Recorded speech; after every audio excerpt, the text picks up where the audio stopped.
Hey, what's up everyone? In this video we're going to be comparing the brand new Brooks Glycerin 18 against the Nike Pegasus 37, and there's something wrong with me because I keep buying blue shoes.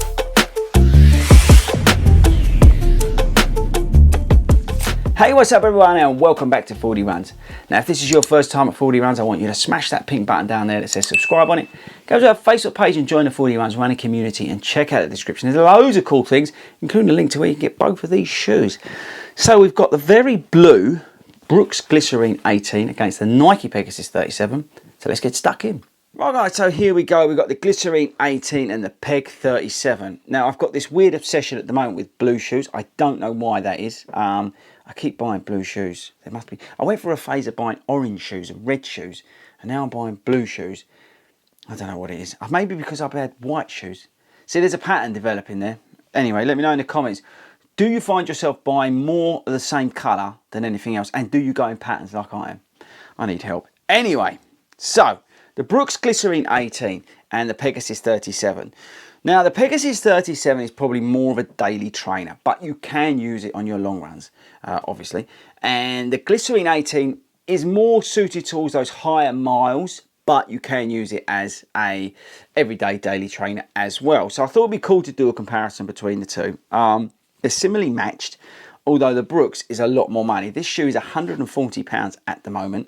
And actually while we're talking about some of the stats and the features, this shoe weighs in, I think, about 10.2 ounces. It's got a 10mm drop, and you've got the DNA loft midsole, and then you've got this engineered mesh upper. And that's about as interesting as it gets on the Brooks Glycerin. They made mild tweaks versus the 17. It's more of an evolution, I would say, than anything else. Then we've got the Pegasus 37, again in a similar sort of blue. Now this shoe is £115, but I've seen it for £105 online. You've got the full length React foam in it. You've got two Zoom pockets up the front, which have been tweaked and they've been made thicker versus older versions, which is cool. The shoe weighs in at 10.5 ounces, so similar sort of weight. It's got a 10mm drop as well, so very, very similar. Both have got very cool outsoles on them. Yeah, and that's about it. So where do we start? Well, if you've not seen any of the videos on the Nike Pegasus 37, please check them out. I am megally unimpressed. Now, I don't even know if that's a word. I may have just made that up. But megally unimpressed with this Pegasus 37. It has really disappointed me in terms of quality and fit. This shoe is very narrow across here. The upper is just... Feel that? It's just cheap. And it's a real shame because the React foam is awesome. Zoom pockets up the front, they do a great job. But the lacing and just the overall feel of the shoe is just a real letdown versus previous models. And I think a lot of people have been complaining as well about heel slippage and stuff like that. So they've really missed the mark. But that said, I have seen people who are really digging this shoe, and it does do a good job. It may not suit me, it may not suit others, and I'm very picky because obviously where I see so many shoes and things like that, people are getting on very well with this shoe. So that's why I wanted to compare it, because the Pegasus is, you know, the king of the daily trainers, I believe, and maybe they missed the mark with this shoe, you know, and again, I'm being very finicky. This will do you a great job. This is a great daily training shoe, right? So don't be put off necessarily. Try it out at your local running store and see how you get on with it.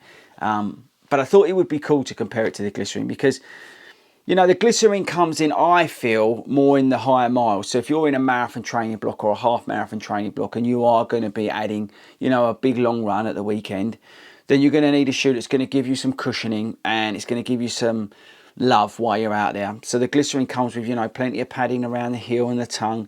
You've got a little bit of a heel counter for stability. You've got the DNA loft, which is cushion, but you know, it's not so soft, so you can still just go out there and cruise around. You've got a nice breathable upper on it. It's not the most breathable in the world, but it's a damn sight better than this thing. The lacing's traditional, and overall the whole shoe feels traditional. The fit is true to size. It's a Brooks at the end of the day, so you know, it comes as it is, which is fantastic. That's one of the reasons why I love Brooks. But, you know, which would I pick? Well, for me, if I was in a marathon training block and I needed a daily trainer out of these two, despite its disappointments, I would actually go for the Nike Pegasus 37 because you can do everything in it. But if I was looking for a running shoe to add into my rotation for my marathon training. So let's say I had a pair of Pegasus already, then I would, or maybe let's say the older version of the Pegasus, then I would add in the Glycerin 18 to add those miles, because this shoe on those longer runs is a great shoe to have. And I think a couple of training blocks a couple of years ago, I had a pair of, I think it was 16s, and it just ate up miles, those 20-mile runs. This was fantastic, and it was just giving me everything I wanted. It was a nice cushioned ride. It wasn't overly heavy, which you can get with some of the sort of longer distance shoes out there. It was nice and breathable, and it did the job for me. So yeah, I think that's the best way to conclude it. If you're looking for a daily trainer out of these two, I would go with the Pegasus 37, despite its issues. But if you're looking to add in a shoe to your rotation to sort of eat up miles, then I'd go with the Brooks Glycerin 18.